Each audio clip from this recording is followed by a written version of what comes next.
Hello and welcome to the Answer Podcast. My name is Paweł and I am joined by my friend and co-host Sebastian Kalemba. Hello everyone. Today we have 24th podcast and we're kind of ending a cycle. We're going to talk about everything around recruitment. So we invited Anna Fronckiel, who is our Recruitment and Employer Branding Director, and also Paweł Mielniczuk, who is an Art Director from Project Hadar. It's going to be an amazing episode. I can't wait for it. So let's meet our guests. All right, Anya, Paweł, welcome to the podcast. Paweł, returning guest once again.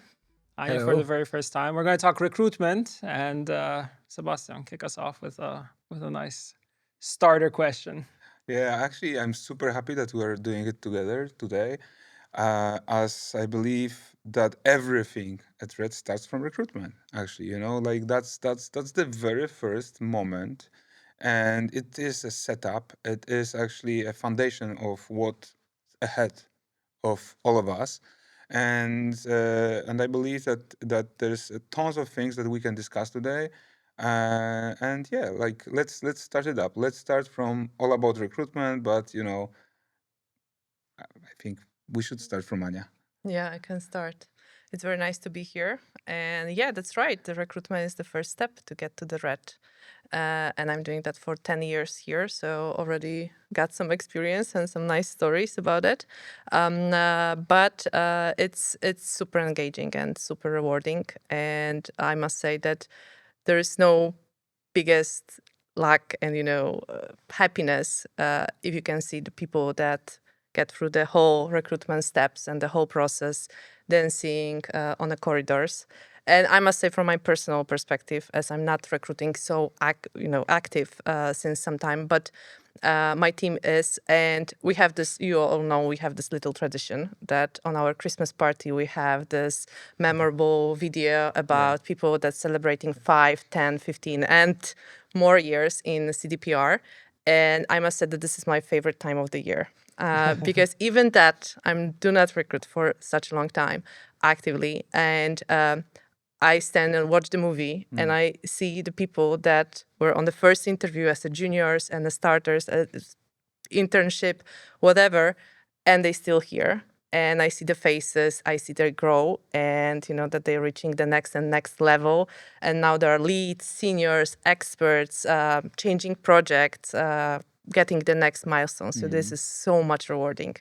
And sometimes we're catching on the corridors. I'm like, hey, do you remember the first interview? So that's super nice and amazing. I'm just going to say it's not a coincidence that we're wearing these jackets. Like we all are fully, and these are anniversary jackets. So, so we get these after 10 years in the company.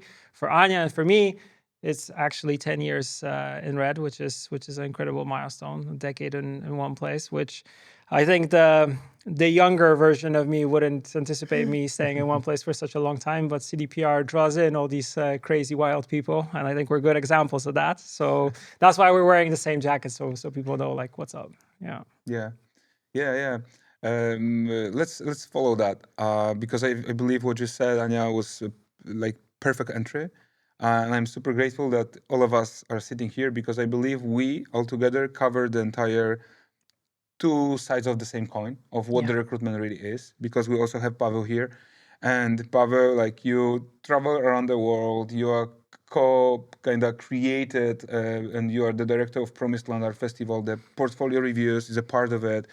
And from one side, we have Anya, who actually hospitalized entire process of recruitment, sets it up, makes this environment like super friendly, but also not only for candidates, but also for you, for us, because we are also, all of us, right, take active part in the recruitment process. Crucial. So, and yeah, it is crucial. Like, we should add to each other, right? Yes. Like, this is it. And as Anya already provided a great starter from Anya's perspective. What's your perspective when it comes to recruitment?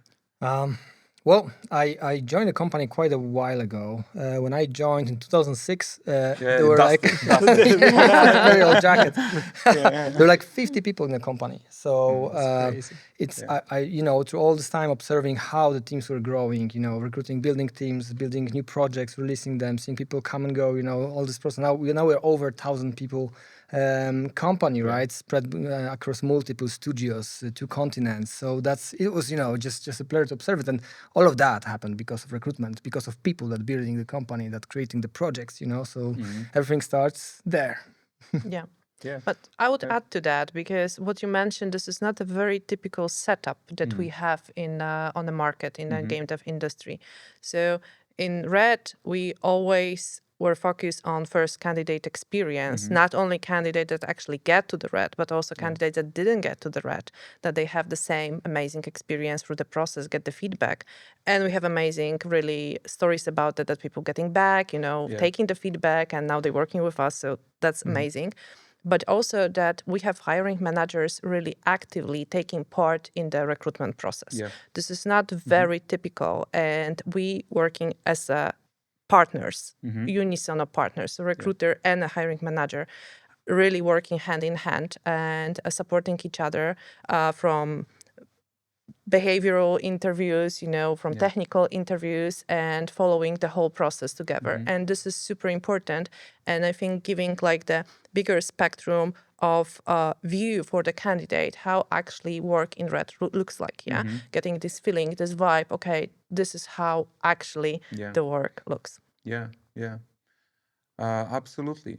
I like it that you said about the support. I remember I was recruiting for my very first time for a community position for Gwent, so someone to join my team, and I was surprised by the support that I got before any interview or before going through the CVs even and stuff like that. I got so much support. I was surprised that you're really working hand in hand with the hiring manager, and you're like so before we go into any type of interview, we sync on things, we discuss things, and we also discuss after. It's like the whole process is so well mapped out. I was surprised by, the support that I got, which I think is super crucial because, of course, we're in our day-to-day, we're doing our tasks and stuff like that, but then you're kind of taken out of that, and you need to kind of, assess the person that you're talking with, and you're fully supported throughout the whole process, which was incredible. Yeah. It's also important that, hiring is a difficult process. You have to learn that, of course. You have this few meetings, maybe sometimes on-site meeting, depending on the position, that you have to evaluate if the person will fit the team, how this person will behave, collaborate with everyone on long term. It's super hard and challenging. That's why the support of hiring managers is super, super important. It's also good that, for example, after the recruitment is done, we are doing this post-mortem, what went wrong, what went right, what questions were okay, how we can improve the process the next time. It's also super I would valuable. add that we're going even further right now, because we're trying to learn on the previous recruitments all the time. So as a recruitment team, we also, after we have already our amazing employee and we gathering information from our hiring manager after a probation period, after 3 or 6 months, to check, okay, how it went. Did we ask about anything? Did the candidate from the past and now our employee needed more support? Did we covered everything or maybe missed something, to learn actually all the time and covering all kind of scenarios that can possibly happen. So that's also helping a lot, Yeah. If you all had to talk about, also we'll flip the script on you because you're also taking a part in the recruitments, is what do we look for at Red? Because I feel like a lot of people that we meet on the corridor, of course, now we're a big company. It's not like it was back in the day where there was 300 and something people when I was joining the company. I remember I knew everybody, but there is something like a common denominator that all of us have, is that you see that these people are kind of your tribe, let's say, or your pack. So what do we look for in a candidate? You start. I can actually start because you just reminded me a conversation that I had with Anya long time ago. 6 years ago, something like that. When I believe I approached Anya, and I just shared my kind of impression after a meeting of one of the employees, a fresh employees, that I felt. And I believe that's a starter for me. I want to believe that, and I trust people that actually take care of recruitment, but generally the directors that also take part of it, that our common denominator is culture. So, I can see, let's say, a newcomer for the really first time, but I want to trust that this person that stands next to me and also makes a coffee, it's that we've share the never had a values. chance to talk even, but I have a trust that we kind of, the common denominator synced. is the culture fit kind of a thing, right? That we are here because there is some purpose, right? Like, and I have the trust in that, and that makes me like super, this sense of like belonging and kind of security, like, that makes me feel really good about that fact. And I think that's the most important thing, because to be very honest, like from some time, like I'm taking part of like rather like in the end of the recruitment process and high profile candidates, but I have a trust also that every single person that was before me, they already check the skill, check the CV, and the fun fact is that whenever I am a part of interview, I'm kind of in a role of being literally for the person that we are hiring. So I'm here to really answer all the questions I can possibly answer. That's one thing. And my role is to make this person feel comfortable to speak up absolutely in the most honest way.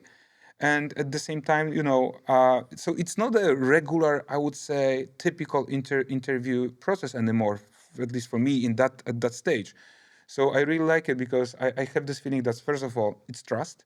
And second thing, I believe in a process that after, let's say, couple of interviews, altogether, it is an entire holistic perspective of and we can really make an educated call. Yeah. And the person that is applying also can make an educated call, because we try to share as much as possible, right? That's right. What does the art director look for?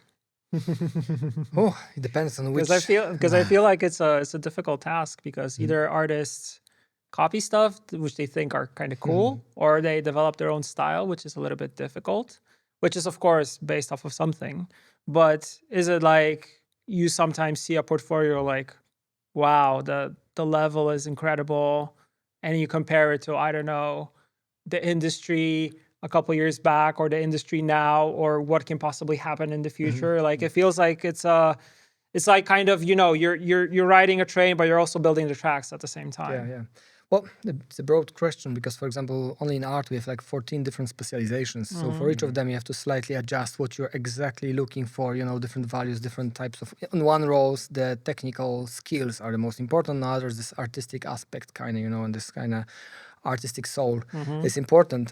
So even within concept art, we have concept artists and illustrators. Not every company make a distinction between those two, but we are quite heavily specialized within RED, right? So with Illustrator, this artistic skill, I mean this quality level that you can achieve, of course, the rendering quality, this is very important part. The composition, the light, the colors. If you're a concept artist, those things are not that important. What's important is the idea. Can you think out of the box? Do you look for, your work is not just another stuff from ArtStation, but it presents something fresh, new, creative, something that is not maybe well executed, because you don't have to do that. You just need to, infuse this, share the idea with someone, which is, oh my God, that's incredible. Like, just so it heavily depends. But it's creativeness, I guess, always the biggest value in art. Do you think also the ability to take critique and work on iterations and stuff like that? That's the whole other and ego aspect. Kind of putting ego to the side, right? I think it's not only in art, right? Because this whole feedback culture, like how you can give feedback, how you can receive feedback, how you communicate and work within your environment. This is something super important and also very hard to figure out on the recruitment process, because it can happen that you have a candidate that is incredibly skilled, but this person is really not willing to collaborate with others. It's like a solist, quite often such people, for example, end up being freelancers because they feel comfortable when they work alone. They have one person to contact with that gives feedback, and just 90% of their time work on the concept art, on the work that they're scheduled to do. While being in the office, even if you're a concept artist, you're at this beginning, you're all just creatively invent the world, build it. Still, majority, maybe I would say 30% of your time you should spend talking with people, asking questions, collaborating. When you do a concept art, I always say to concept artists, your work on concept art ends when the character that was made later in the pipeline by character artists, riggers, animators end up in the game. This is end of your work. It's not like when you draw something and you send it and that's it for you. No, you have to participate, actively, proactively, take part in the whole rest of the process to make sure that your idea is conveyed till the very end. Yeah, your game isn't ArtStation, right? Exactly. Exactly. It's experience that this is what counts. Yeah, and also a holistic approach in this case because you're seeing the whole, the whole thing. Yeah. When it comes to the recruitment point of view, like going through candidates and stuff like that, like what's the thing that you start when it comes to looking for specific things? You're probably asking about CV and this entry level of checking the candidates. Also, but overall, kind Overall. of the culture that we're kind of and the Okay. personalities that we're looking for. So maybe I'm gonna start with the bigger picture because Seba already opened it a little bit. Yeah. I really believe that, especially if you're applying for entry level or beginning of your career, if you have ambition and you have some set of skills and you really want to do it, the rest you can learn. But something that it's hard to learn, hard to gain, is these values that you represent. And this is what we're focusing on. And I totally agree with Seba that we are very open with what we represent as a company and what we represent as a people here and what kind of values we want to share with the world and our players and gamers all over. So this is the most important part, really. And that we cannot skip and we cannot close eyes for that. So this is given and this is the first step. Fully honest, I'm really, really checking always the ambition because that was seriously, I remember the moment when I started in a company this many, many, many years ago. And after one social Friday, I was already putting my coat and looking on the people in the room. They were talking about, game and so on. And I had a feeling that I never had in my whole, experience in any company. I look at them and felt like, oh my God, they're so ambitious. Yeah, they really want to do that. And I think you can feel that on the corridors. And if you really want to do the game, if you really want to be with us, and you really want to, take time and learn the new things, then you're gonna fit. And that's it. The rest is only you're ambitious to learn. So being ambitious is one of our values, and it's super important from my perspective. Like it's really close to my heart. But if we're talking about more like technical areas, let's say, we always looking if the people want to share their experience of what they actually did. So in terms of art, we're looking at the portfolios, we checking what they're sharing, we checking the codes, we checking their extra projects, because to be honest, the most complicated recruitments are for the lower levels, interns, juniors, specialists, because they don't have so much things in the CV. But I remember personally hiring people that have almost none of professional experience, but they did such an amazing things on their studies in some subgroups, creating some games by their own on Unity or whatever. And they're still with us and they're leads and experts, seriously. And this is it. So we're looking if the people want to share with us what they actually working on. And this is something that we're looking for. Very nice. Yeah, I think also let's talk about this funny, not funny things that are maintained unchanged, because I remember when I was like for the very first time trying to kind of jump into industry, there were like Reddit threads. Literally, people are still asking the same questions they've been asking 20 years ago, like what CD PROJEKT RED is looking for. How to prepare my portfolio, like these are how do I get my foot in the door? Exactly, like these are the same questions. The internet is full of answers, but I remember it would be really great. I believe that it would be really great to talk about these particular questions that you constantly hear from people. You hear on the festivals, you hear from all over, right? And all of us, like top 5 questions that just to address, but from the red point of view, right? Because I believe something that changed is exactly what you said, Anya. That what really changed at Red, at least for me, is like in last decade, is that we are super also like attitude focused. I mean, like we scan the attitude, we scan the culture fit, like especially since the pandemic, when you have the hybrid and you literally, it's not about controlling people, it's not about controlling teams, it's about trust. Yeah. And to trust, you need to have people around you and the teams that are like having one goal, a vision, like like they contribute to the same vision. So the attitude is absolutely necessary, but there are several questions that people actually ask forever since I remember. So let's talk about these questions. Let's talk about the Red perspective of, maybe I'm gonna start. Portfolio. What are you looking for? I want to be at the cyberpunk team. I create weapons. What should I do? How what's the focus?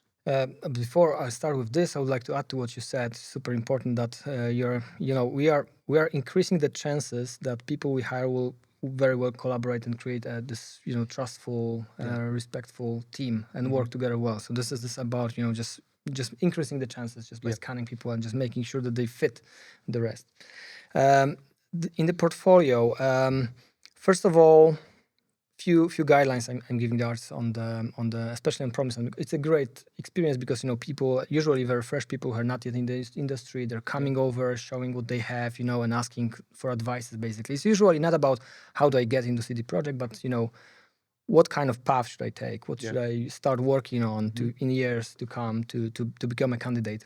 So first of all, the portfolio doesn't have to be large. It's actually better if it's small, very condensed, and it's also part of the challenge for a candidate. Can you actually select from whatever you did, what are the most important, most valuable things for you? And just pardon me, Paweł, because I believe that this is what changed a little bit over the last decade. I remember getting portfolio's like in a form of book, and you were like, you were Here's like, my art book. it's like, here's my art book, and you have like 300 concept arts. Exactly. And it's like, it's not a thing anymore. Actually, and also you're not helping yourself with sending everything you have, because usually there's some better stuff, there's some more medical work, something you haven't finished, you're not very proud of, and still some people think that the more they send is better. No, it's actually just show your maximum potential. Quality over quantity. What you think you are best at, what you think is best. So it's not about it's never about quantity. Someone sends 2 works or 3 works, it can be good enough for me to judge that I would like to talk with the people and this person and move forward to the test, for example. Test is something how we can, if you're not sure that the portfolio is not complete enough, we can, if it has potential, we can then test the candidate. And you can also check how such person, let's say, works around the feedback, etc. too, right? And also a time frame, right? And the time frame. However, we not always do that, of course, but it's there are cases because people are also busy, not everybody has time, and also under this limited time pressure, usually working somewhere else, people are unable to show their full potential creating this test within 2 weeks, for example, right? Because they have only 1 weekend to do it. The other thing about portfolio is there are two sides of portfolio which are not great for me. One side is that you are showing too large spectrum. So you don't really know who you want to be. There's some movie I did, there's some concept art, there's a 3D model, oh, I like cars, but here's a character, and I'll make photographies of so it's best, no one is great at all of those things. You need to specialize, and usually people don't love all those things. They feel passion for only one thing. So it's there was very only important. one Leonardo da Vinci. Absolutely, he could that. But he has his helpers as well. Exactly. But it's answering yourself a question: what do you love? What's your passion? What do you want to do? This is very important. On the other spectrum, there is like portfolios which are very you for example, only if you want to go for a weapon artist, it's okay to have only weapons. But for example, if you want to be a character artist or a concept artist, if you're sending me 10 pictures of manga stylized characters, for example, or only sci-fi characters, that to me is a signal. Even if you're very very good, the signal is that you're not very flexible. You don't know how to move between genres. Maybe it will be a problem of adapting your style to our needs, etc. Maybe you're so convinced that this is the one thing you should do, and we will not teach you anything more. So something in the middle, showing a portfolio that's focused on the area you want to work on, but presenting also a spectrum of works that within that area. I would add that portfolio that is also adequate to the job that you're applying for. Exactly. Because also when I'm talking on Promised Land with young people or something like that, they do exactly what you're saying. And if we're doing only real characters, like real people, and you see realistic and you see only manga, then you cannot actually tell. You can tell. And I think that this is the main problem with the first stage of the recruitment, that sometimes recruiter cannot tell, and none of us cannot tell. And before candidate gonna tell us, actually show us by CV, by experience, by portfolio, by reels, by whatever, we cannot tell and we cannot guess. So we're basing on the data that we actually have, the work that we actually see. So this is the most important. I remember Kacper, he's currently environmental director in Boston studio, right? Working for Cyberpunk 2. And Niepokulczycki. Kacper Niepokulczycki. So greetings, Kacper. But I really remember when he applied, it was already a long time ago, but the way actually he prepared himself for his portfolio, there was actually just 3 pieces. One, it was witchery. The second one was cyberpunky, and the third one was inspired by The Last of Us, which was like kind of post-apocalyptic kind of vibe. There you go. And that's it. And you like that was a bullseye. You know what I mean? Like it's exactly what you said, Paweł. Spectrum, but at the same time Advanced adequate and flexible. Exactly. Like that's like a surgeon. You know what I mean? Like No, but it's like going for specific things. It's tailored to the job position that you're going for, but it's also showing that you have a little bit of range. Exactly. But it's still sticking to, let's say, the game worlds that excite us. So, plus you understand the language, right? Yeah, the design exactly. language, the vibe, the tone. So that's also super important. I also remember from the animation standpoint, it used to be like 2 up to 3 minutes portfolio. Right now it's maximum 1 minute. But the thing that haven't changed, put the best piece at the beginning and the second best piece in the end. Yeah, Like, short attention span. Exactly. Like you need to start with a banger and end also with one, because sometimes people just they don't go through the whole thing. They just see the beginning and the end, and those are the things that you remember. You always remember how things start and how they end, because that stays in your mind. Yeah. Exactly. All right, but when it comes to attitude, when you talk to people and you actually share this perspective of, hey, you're going to be a team member. There are going to be people around you. What are the questions? How do you understand? How do you actually scan and ask questions regarding feedback or regarding a contributor, someone that needs to like add to the process rather than replace, and stuff like that. Like this entire collaboration that is necessary in projects, especially at Red, projects that are like having 500 people on the board, like doing one thing. It's like how do you actually talk it through with the candidate? Okay. So basically, we're asking about actual situation and behaviors. It's not a self-descriptionary interview. So what would you do in this kind of situation? We're asking about specific cases. Tell us about this case. Tell us about that case. And it's showing a lot how people behave in this kind of situation. And also it gives more natural flow to the interview and actually release a little bit of stress from the candidate, because they're talking about something that they actually know. They experience that. They're talking about specific situation in a specific group on specific project. So they many times I had a case that candidate was very stressed. You all can imagine that we were there. Totally. I'm still stressed when I'm going to interview, when I'm interviewer, so I can understand that. And when we start talking and asking, okay, so did you have this kind of situation ever in your life? Oh yeah, I had. Can you tell us what you were doing? What kind of project you're working on? And then the eyes, just like stars in the eyes, light increase, and like, okay, so I was doing that, I had this problem, and they're not so stressed. They really talking about what they experience, how they manage this kind of stuff.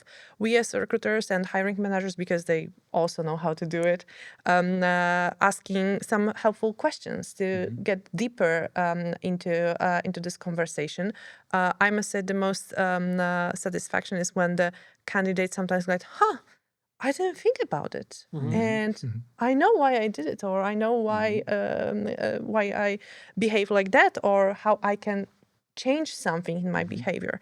So we're not asking about theory. We're asking about real life, about something that you experience, really experience.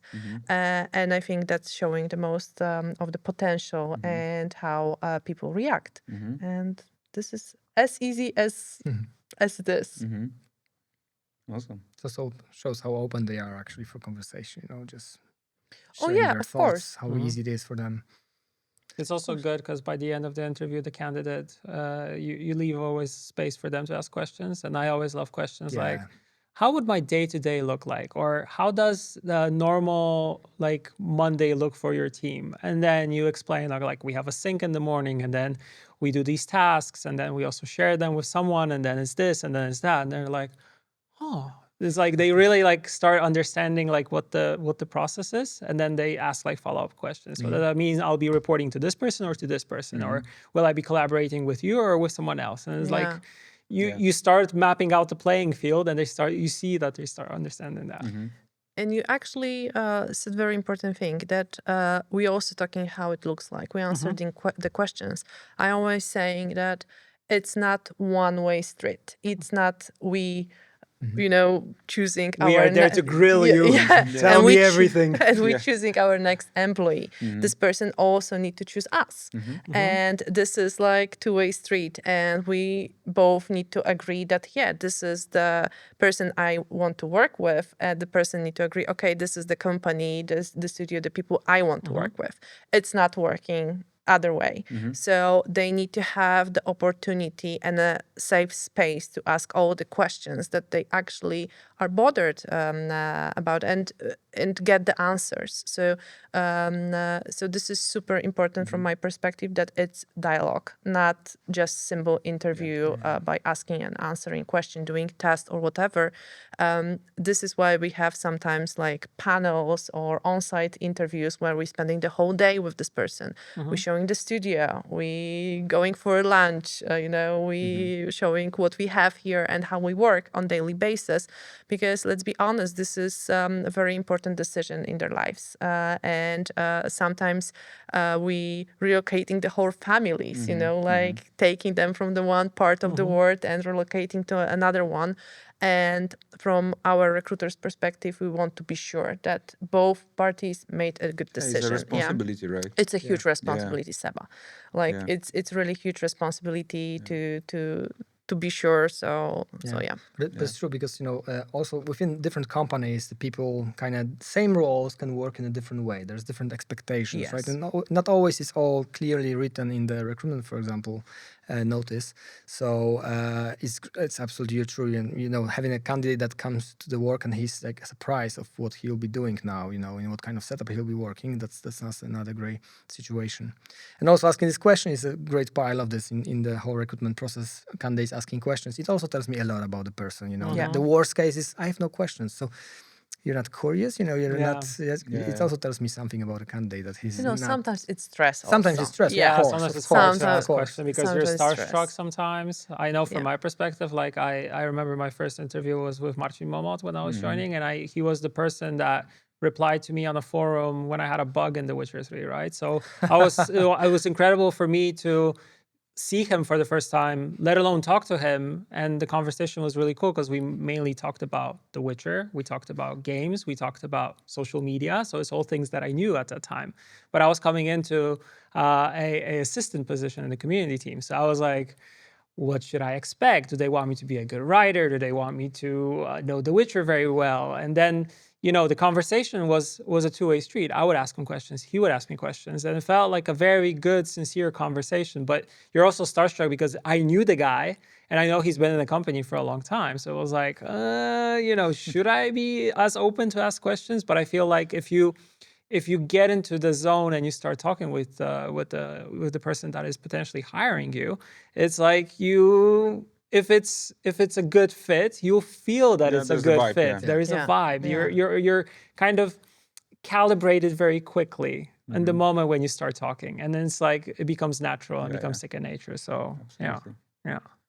All right, because we've been talking about insights and what to do and what are Yeah. the top 3 of what not to do Yeah. during the recruitment. Not to do. I Don't can be start. late. Go for it. Don't be late. Yeah, it Yeah, would be I know. nice. That's a Let's joke. be That's a joke. honest. Don't be late.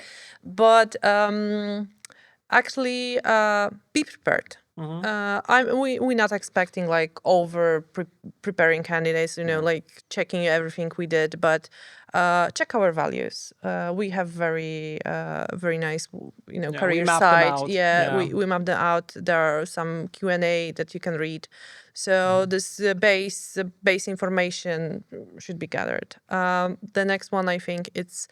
Can you stop there for a second? Because I did have few candidates who never played our games and you know nothing about them, and that surprises me because we're going for an interview to a company. I don't expect everyone to be crazy gamers I or know. finish all the At games. least. But Here's the medal. at least try it, have an opinion, Yeah. But if you're openly saying, no, I never played your games, like, so what you're doing here? Yeah, the next question And gonna I be did why you have work such for situations, us, yeah? actually, Yeah. Yeah, I can imagine that.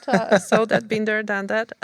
So yeah, be prepared. And my next one was, and actually this is aligning to yours, know what you want to do here. Yeah. So to be honest, one of the worst scenarios is that person applying for one position, we're talking about it, and then during the whole interview, it's like, I don't really know if I want to do weapons.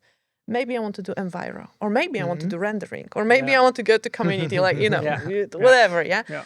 It's showing me that, to be honest, you don't really know what you want to do with your life, and it's going to be hard here in this case. But we have many situations in our company where people were just jumping between departments, like just given like our game director from The Witcher 3 was from QA, right? As well as But this is growth and development during the process. But if you're going into the interview and you're just starting and you even don't know when you want to start, then it's showing me that maybe you didn't think it through.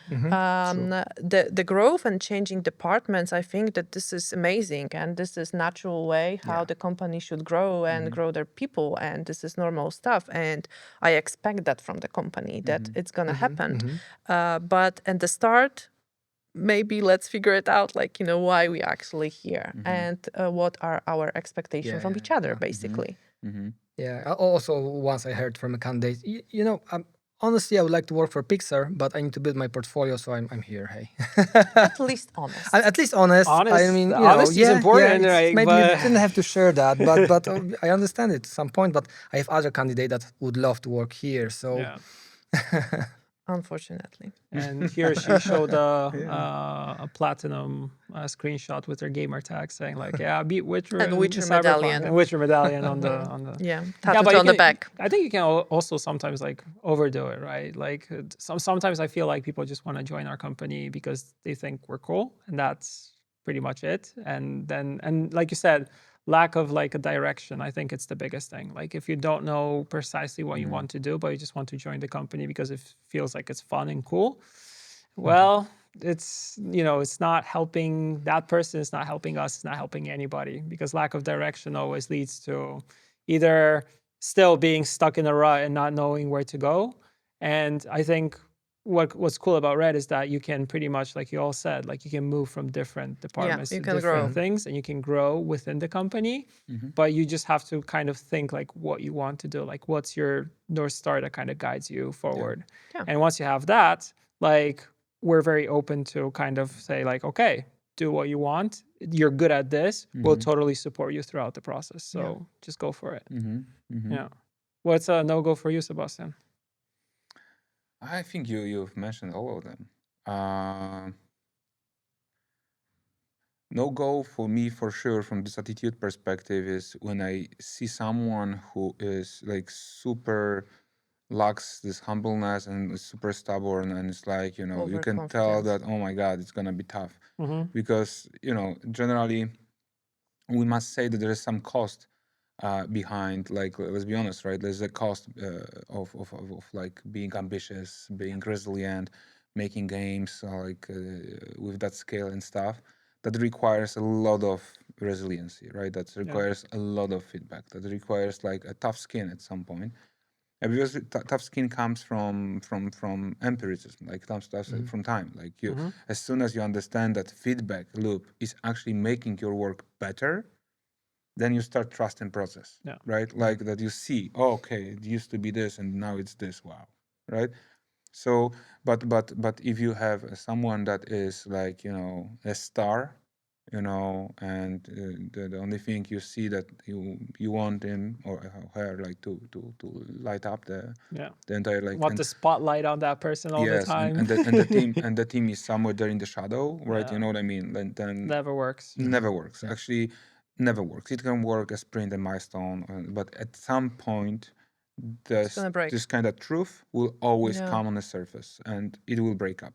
Like that's always, and it's a problem. So I try to also always like to have my scanner, let's say, on that part, because in the end of the day, I'm like responsible for building healthy teams, right? Yeah. So like, and ambitious healthy teams, and that's like combination. It's because we're not having a startup here, you know. No, we're like, you know what I mean. Like, there's not a vibe from. You kind of mentioned deadlines, right? You know, you have creative work, deadline, and combination with ambition, and that all together, it is a demanding kind of environment. So well, you look for people that deliver, right? but you look for people that are like really responsible, passionate, at the same time ambitious. Like that's as soon as you hit that, then like just what Anya said, like skill or like it will come with time. That's why I love. I have this kind of I used to have, right? But you remember we also had this conversation. But since I started building teams, I had this rule that I need to always have at least one young blood in a team. Like super talented, it's passionate, super humble person in a team, because it kind of shows off everyone that, you know, the skill is a matter of time. Yeah. But that's just a matter of time. Like, but the humbleness and the attitude, you have it or not. And you can also lose it during your period because you can burn out, whatever, right? So if you look for motivation, inspiration, and you are lacking discipline, right? That, you know, it's also like that's really very, very interesting, very, very, very, very interesting subject, right? I'm happy that you mentioned young blood here. I'll actually touch that point. We just finished the internship program, right? Yeah. I love it. I love that we are doing it. Because I feel like, you know, you can have industry veterans, people working here for X amount of years, but I think from time to time, we all need a reality check where someone comes in with a different perspective, different view, different approach to life. I see from young candidates who are very open. They ask a lot of questions. They're very eager to do things. They're, you know, they're brave, exactly, and they also have a different. They don't know yet. And but also they bring a fresh perspective, and I think we sometimes lack that fresh perspective because we've been here for such a long time. Like I was talking among colleagues recently that I remember the day when I joined the company. I remember that everything felt so fresh, so new, that, you know, there's so many possibilities. And then you are in the company for X amount of years. For me, it's 10. And after 10 years, you look at yourself, you kind of lose that, you know, that openness to like take things in. And then you have someone who comes with this and is like a sponge that is able to pretty much accumulate all that things.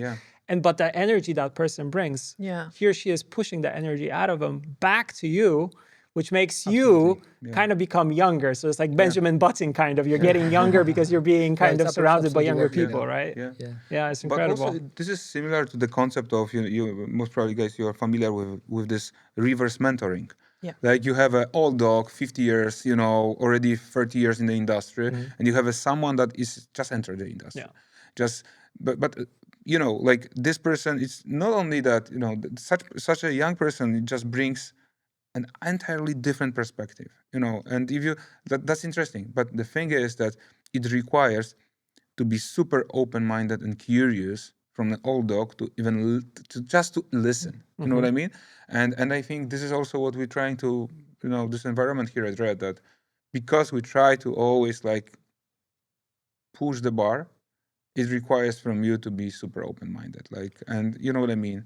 Like, I think this is very important what you're saying right now, Seba, because we also talked about, we recruit a lot in the past together. course. So basically, we had this conversation that the vibe in Red is that actually you are not afraid to go to anybody yeah, to share your idea or your doubts or your whatever you have.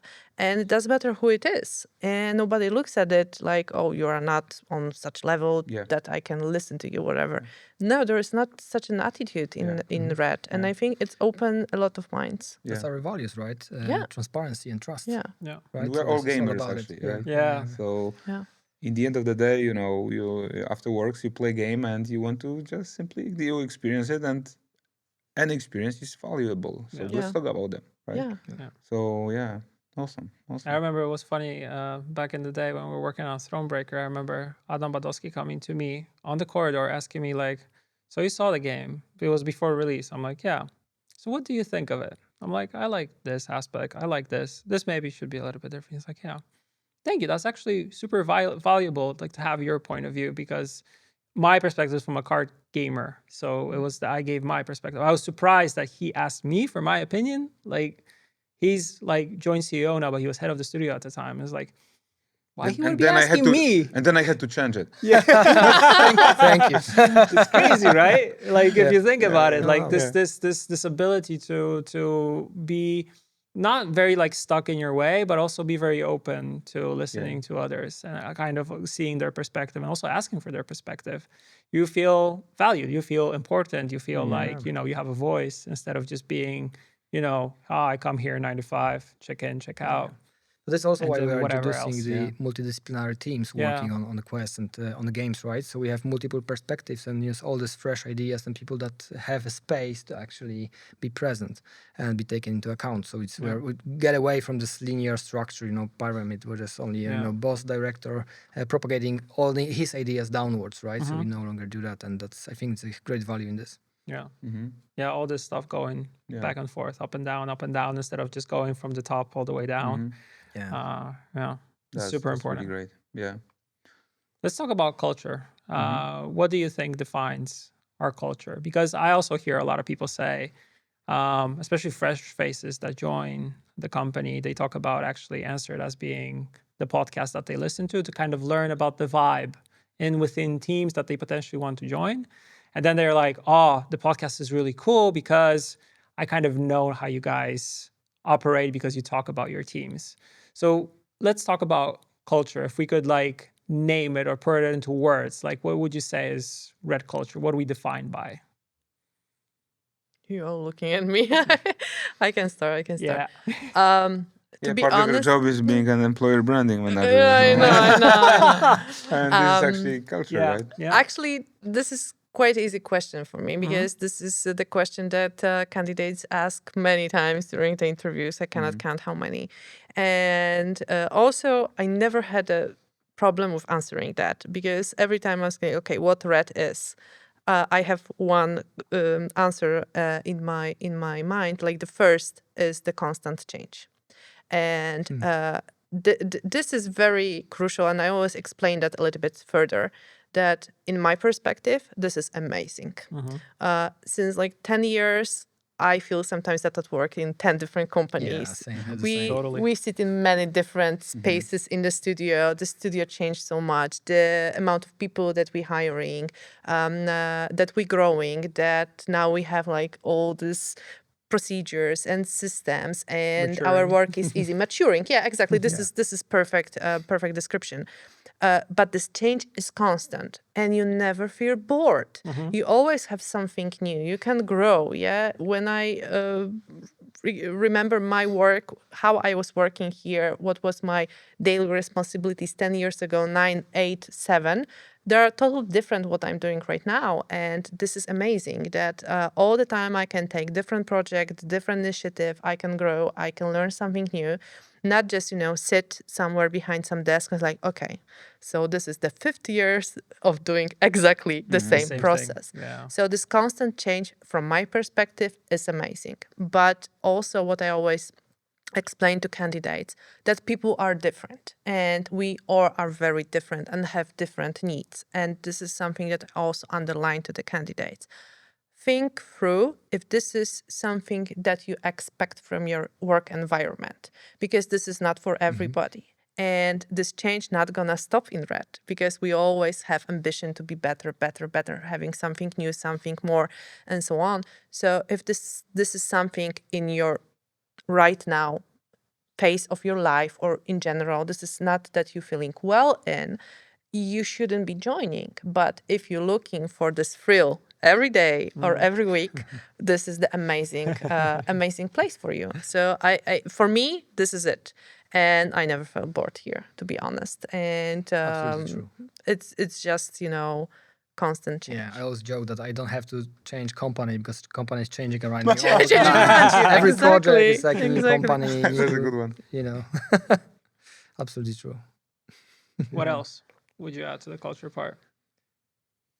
Well, all these values we just mentioned, just being ambitious, resilient, transparent, respectful, being a players and thinking about players. It's all, it's our core DNA, and we work like that. We have a very varied team made from multidisciplinary people from multiple countries all over the world, we have actually, right? Yeah, like It's 50 crazy. nationalities or something, right? So the All diversity around, is probably. just Yeah. incredible here. And those people are coming from different cultures, right? But they all speak the same language here. So this is amazing. And sometimes you have to also adapt to it, right? Because... Yeah, that's true. Sometimes it's tricky, guys, because this is so many people and so many different ideas, and everyone want to share their idea, and it's a very creative environment. But in the end, I think it's really great, and it's priceless, to be honest, to be in such a kind of industry, because this is the whole industry, that it's so creative. Yeah, I always love that we're very transparent and very open to gamers, which I think is not something that you always see. Like sometimes you just see pretty much you work on something and then you are done with the development on the project, and the project is pretty much published.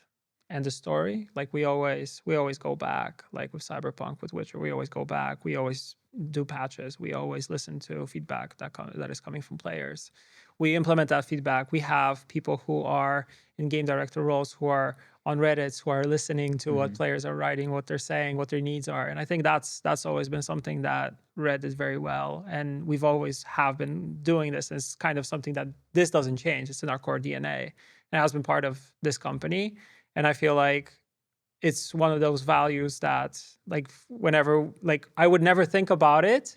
The same with like all the other values that we have. I would never think about values back in the day, but they were there. Yeah, but we like just didn't air. name them. And then when we named them, they're like, oh shit, these things are actually, the things that we see on a day-to-day. And these are the things that define us. So it's very, very well said. But I think this is because I never had a feeling that we're doing games to just do games or to publish them or to sell them. Yeah. We always do games to give fun and entertainment, and to get the sparkle in the eyes, in gamers' eyes. And I think this is the main clue, that we do care. We do care. Like this we really care. We do care about people, games, and generally even like the community, right? Like entire like cycle. Like there is this depth in caring. And I think this is something like very unique about it. But it's coming from the top, all my time here, I never felt we are business driven. So it's all about money, It's about making games. That's and true. Adam Badowski, our CEO, is clearly communicating that. And even all the failures we did in our history, they were because we were, for example, too ambitious. You know, we just did not manage to fulfill the ambition we had. But it was always pushing forward. Every single project we are doing, we're not creating the same game. It's always something different, Witcher 1 first game, Witcher 2 paths, Witcher 3 first open world, Cyberpunk, FP, first person perspective with this incredible dialogue system. Witcher 4, Sky-Fi. Right? you were not supposed to say that. Yeah, but it's always pushing, kind of like moving the goalposts a little bit further, further for ourselves. Like this innovative aspect of every game. Like whatever you call, right? New engine every time. But it's always a part. It's a must. It's a kind of must Yes, part yes. of every project, and that actually it always implies many other changes. And it's it's at some point it becomes a snowball effect. So that's why it's always new. Like I remember we had this discussion for like before the very, very, very early pre-production of Cyberpunk, and it was always driven by experience. I remember like, let's say third person, right? No, if you want to really feel that Night City is kind of swallowing you, is the biggest antagonist. You need to feel it. So it see needs it. to be overwhelming. Yeah. So first person, but we've never made a first person game. So we'll make it. Learn how to do it. Yeah, let's learn how to do it. Let's Google it. And this is it. Exactly. It's like driven by the ultimate experience we want to create. So there's no limits. Is the goal. And and this is crazy because it can sound like Sometimes this, yes. Sometimes it is yeah, crazy. but Roller I love coaster. it. I love it. Constant change, Yeah. as I do. I think we also have as a company this like, at least from the outside, I think we can be seen as having super high standards, but I think it's the standards that we also kind of held ourselves to these standards. Like it's not only standards that we project outside by saying like, oh, we want to be ambitious or we want to make revolutionary RPGs that inspire gamers, right? We don't say it for the sake of saying it, but these are things that we expect from ourselves. That's the And I think mission, it's super important to have that and to people so they actually understand that this is kind of our mission and how we want to move forward. Yeah. You kind of touched about the industry, and I want to kind of, before we come to the end of this episode, is like, why would you think that game dev is an interesting and cool industry to work in? Because we're doing fun. No, it's like, to be honest, like I have a daughter, and it's so great when I see that she turned on the console, and actually she's playing Witcher right now. Oh, nice. really? Ooh, Yeah, nice. yeah. So she's Is she old running. enough? She's Yes. she's Team Yen or Team Trees? We are not yet there. Wait, Witcher 3, right? Yes. Okay, good. Wild Hunt. So, and she's running downstairs, just like I forgot how to call the horse. I said like, I don't remember. So this is what you're giving working here and in working in the game industry, that fun and it's bonding and it has so many stories, not only our games in general. And sometimes you're meeting somebody that you starting the conversation about the games and they have the same passion and they have the same thoughts about the game that you love.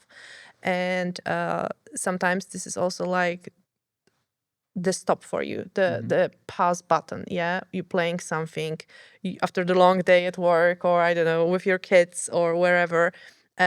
And you're just turning on the game and you're in a different world and you can focus on yourself and on your needs and have some thoughts about what you're seeing on the screen.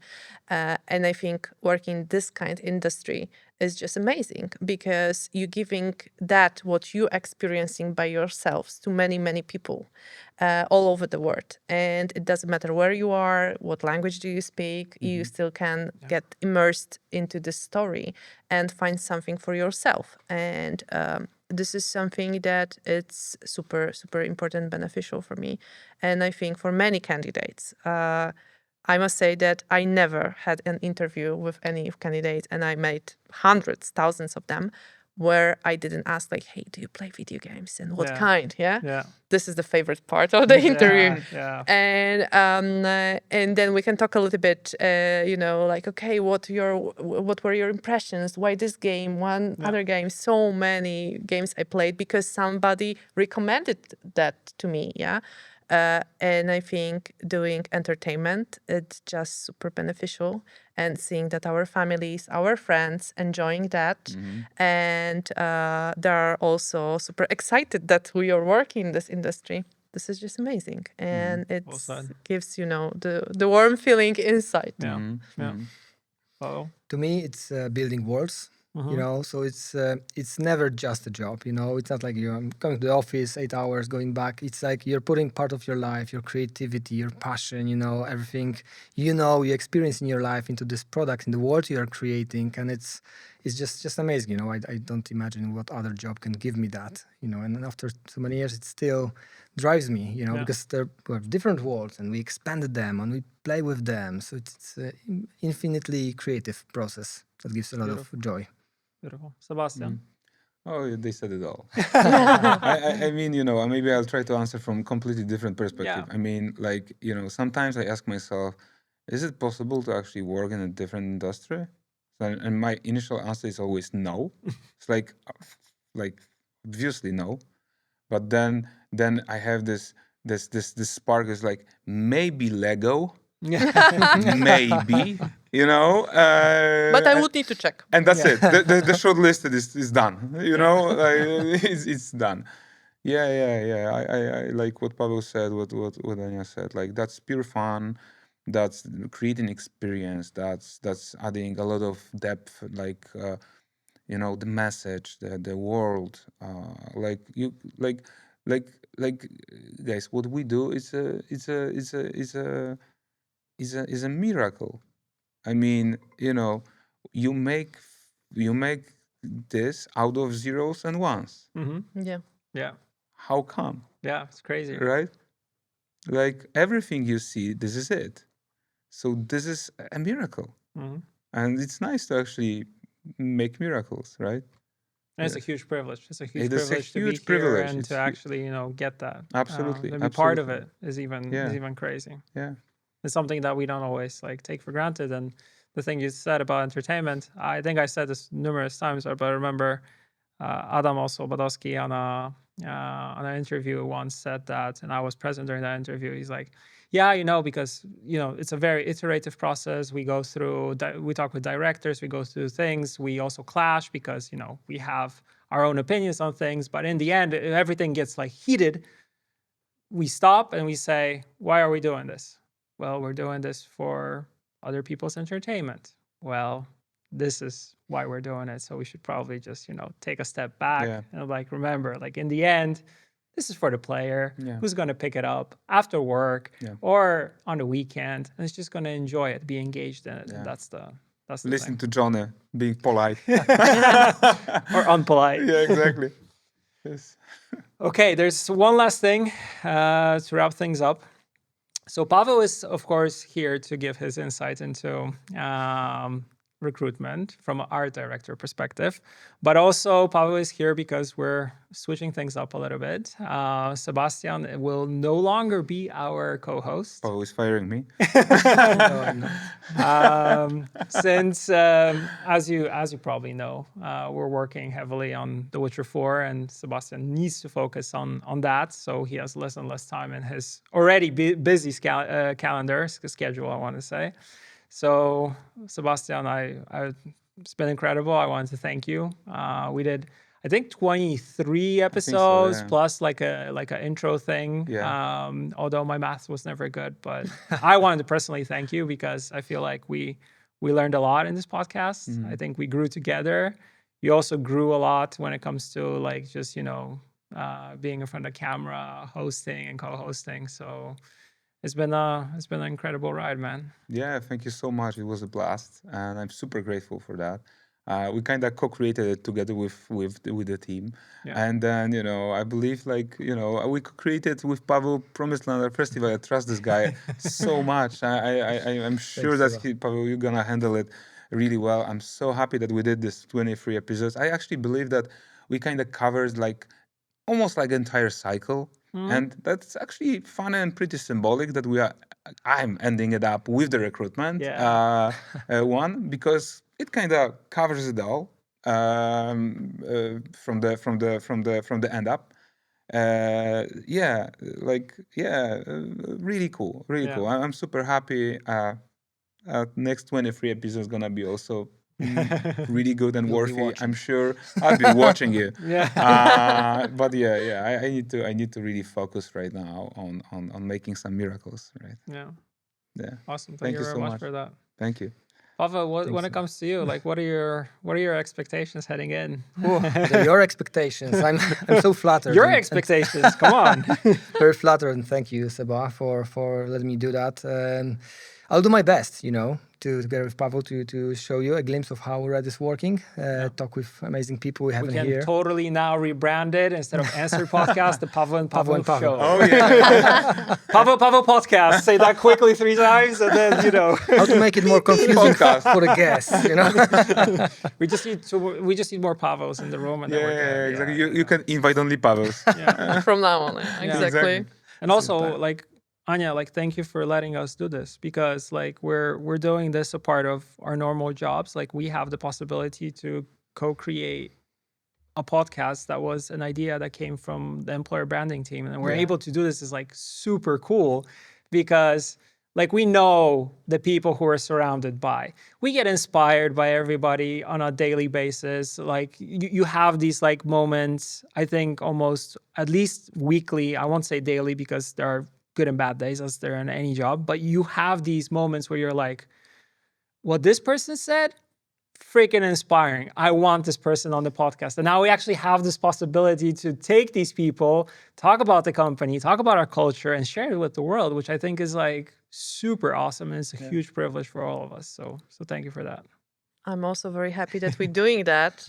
I was so afraid at the beginning, like if it's gonna be, anybody gonna watch that? Are we gonna listen to that? But 20-something episodes and it's going, and I truly believe that this is amazing, and this is something that people really want to share with us. And I must say that there is like my little dream come through within this podcast, so that it's not only us from Red, but there are also guests from all over the different companies and people that doing different things around the game dev. And this is something that it's so amazing that we can share our experiences through so many people and share it with the audience and the gamers. So thank you guys for doing that so much. Thank you. Thank you so much. I think it's a perfect place to end it. Yeah. Thank you all. Thank you. Thank you so much. Thank you so much for this episode. I'm actually going to take this moment to say again, like, thank you so much for being with us for 24 episodes. As I'm stepping back, I need to focus on Witcher 4. But also the goal from the very beginning was to actually start it up, make at least 20 episodes. It seems that you guys enjoy it, and we're gonna continue with Paweł's. And most probably I'm going to be part of it in the future, but on the second side of the wall, sitting here. Exactly. What Sebastian said, I wanted to thank you once again for this opportunity. And as always, I wanted to remind you to comment, like, and subscribe, all that jazz. Leave a comment. Let us know what you're thinking about. And also, I hope we'll get a lot of bye, Sebastian. Thank you for your work on the podcast in the comments. And we'll see you in the next episode. See you guys.